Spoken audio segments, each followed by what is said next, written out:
Hello there, my friends. Welcome to the Star Wars Vault. If you're new to the channel, make sure to subscribe for new Star Wars content every week. What's going on, guys? Today we're going to take a deep dive into the greatest power that Anakin Skywalker possessed, and why it ultimately spells a pitiful tragedy for the Chosen One. As all Star Wars fans know, Anakin was very much a unique being. Born a long time ago in a galaxy far, far away, young Skywalker was consummated by the Force. He eventually was carried and birthed by his mother Shmi, who so happened to be a slave on the sand planet Tatooine. He was discovered by a Jedi named Qui-Gon Jinn at age 9, who sensed the boy's special abilities almost immediately. After getting a sample of Anakin's blood, Qui-Gon sends the data to his Padawan Obi-Wan Kenobi, who informs his master that the readings are off the charts. Obi-Wan is referring to Anakin's midichlorian count, which is proven to be well over 20,000. Both Qui-Gon and Obi-Wan are stunned by these results, as no Jedi has ever recorded such a statistic. The boy had developed such strong emotions up to this point, so much so it would prove to be a very difficult journey for Anakin to become a Jedi. He leaves his homeworld in this pursuit, but shortly after loses the Guardian who came to free him. Qui-Gon's death really speaks to the name of the song played during his battle with Obi-Wan versus Darth Maul, Duel of the Fates. As the Jedi Master fell to the evil Sith apprentice, the fate of the galaxy, as well as Anakin, is forever changed. This 9-year-old boy is now headed to Coruscant away from his mother to begin training as a Jedi. But now he no longer has the father-like figure who took the child under his wing. Instead, he will now be guided and trained by Obi-Wan, something both Anakin and Obi-Wan knew was out of the latter's reluctance. This is crucial because it plants some of the earliest seeds of doubt and uncertainty inside Anakin. As we fast forward a decade to episodes 2 and 3, you begin to see a young adult who is extremely powerful, yet incredibly unstable emotionally. By age 19, he has gained so many abilities that he doesn't even know what to do with. And this is where we get to the greatest power that the Force has granted Anakin with: premonitions, the ability to see into the future. This power is first displayed in Attack of the Clones, where we watch Anakin have a troubling nightmare about his mother. This premonition influences Anakin and Padme to fly from Naboo to Tatooine in order to save Shmi from suffering and death. Now, even though this is the first time we witness this power displayed on the big screen, it is actually referenced earlier in the film when Obi-Wan asks Anakin about his dreams on Coruscant. Anakin notes how he doesn't get much sleep anymore while dealing with these horrible visions of his mother in pain. In Revenge of the Sith, Anakin continues to have more premonitions in his sleep. This time it is his pregnant wife, Senator Amidala. The visions are of Padme crying out in pain and dying in childbirth. He tells her he doesn't know if the baby will be okay or not. As you can imagine, this would be very unsettling for any person in Anakin's situation, especially when you provide the context that he had similar premonitions of his mother dying 3 years prior, and by the time he finds her, she takes her last breath in her son's arms. So this previous history almost validates Anakin's worries about the visions of Padme, since he has evidence that this turned out really bad once before. And in a way, it gives young Skywalker an extremely heightened anxiety that forces him to be urgent.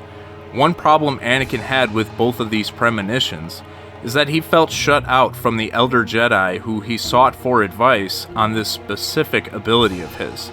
As I said earlier, he tried to talk to his master Obi-Wan multiple times about his mother. What was Obi-Wan's response, you might ask? Dreams pass in time. Yes, really, that's what he said, in a casual tone nonetheless. Then, in Episode 3, when the visions were of Padme, Anakin attempted to take counsel from Yoda. The Grand Master ultimately said that Skywalker must train himself to let go of everything he fears to lose. The expression on Anakin's face showed his inability to accept this suggestion from Yoda. And to be fair, Anakin spoke of quote-unquote someone, as he didn't reveal it was his wife he was worried about to Master Yoda. but it speaks to a bigger problem for the troubled Jedi, as he believed he would be expelled from the Jedi Order if he revealed to any of his colleagues that he was married, to a senator nonetheless. These things led to wider distance between Anakin and the Jedi, because it seemed neither side truly trusted the other. Even his best friend and master, Obi-Wan, who was like an older brother to him. If there was more open discussion between Anakin and the Jedi, then it's hard not to think that future events would be different. While yes, Anakin was fearful and stubborn when it came to going to the Jedi for help, the Order and the Jedi Council come off as very stiff and fearful of the dark side itself. The fact that they either didn't know of Anakin's secret marriage, or they did know but didn't say or do anything about it, just shows a gaping flaw on their part. As the movies illustrate, these visions that Anakin experiences leads him to commit violent, despicable acts. The death of his mother caused him to enter a rage in which he killed dozens of Tusken Raiders, and not just the men, but the women and the children too. It looked like he lost all control, and the only thing his mind was focused on was reaping vengeance on those who tortured and murdered his mother. This was Vader's first major step into the dark side of the Force, as he experienced the bloodthirst firsthand of the people who wronged him. And obviously, we know where the Padme premonitions led to. He became obsessed with finding a power that would essentially grant immunity to his wife and future child. This played perfectly into the hand of the Sith, as Palpatine was ready to use this motive to turn Anakin against the Jedi at their most vulnerable hour. Now, many have theorized whether Sidious used the dark side to influence those visions in Anakin's head, and I'd be willing to say that's possible. But to be honest, I'm not sure how true that is, because it was evident that Anakin had this ability regardless of Palpatine's involvement. As far as I know, Sidious didn't do that with the visions of Shmi in Episode 2. So when we look at this great gift that Anakin has, to be able to see the future, it really does feel like a tragic fate. The reason I feel this way is because Anakin knows he can see into the future, but he doesn't know how to interpret it. It's like he sees the spoiler ending, but doesn't know all the in-between. It leaves him feeling hopeless and confused, which allows someone more mature and manipulative to prey on. The fact that it leads him to the undesirable outcome in both scenarios is truly heartbreaking. Anakin loses both his mother and wife after stressing about seeing their deaths in his dreams. It's almost like his fall to the dark side was completely inevitable.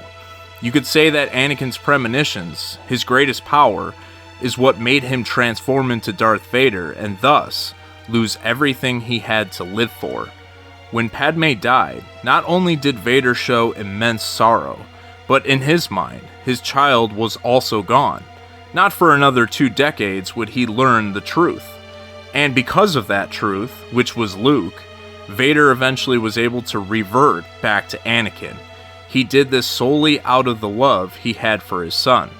I guess you could say in the end, this was actually Anakin's greatest power, his unconditional, selfless love. So that'll do it for today's video. Let me know what you guys thought. Do you agree that Anakin's visions tell a tragic story? Do you think there was something else that played a bigger role in his fall from grace? Make sure to comment your opinions below. Also, don't forget to force push the like button to support the channel. I appreciate it. My social media is linked in the description, and with that, my friends, I hope you all have a great day, and I'll see you next week. So until then, may the Force be with you.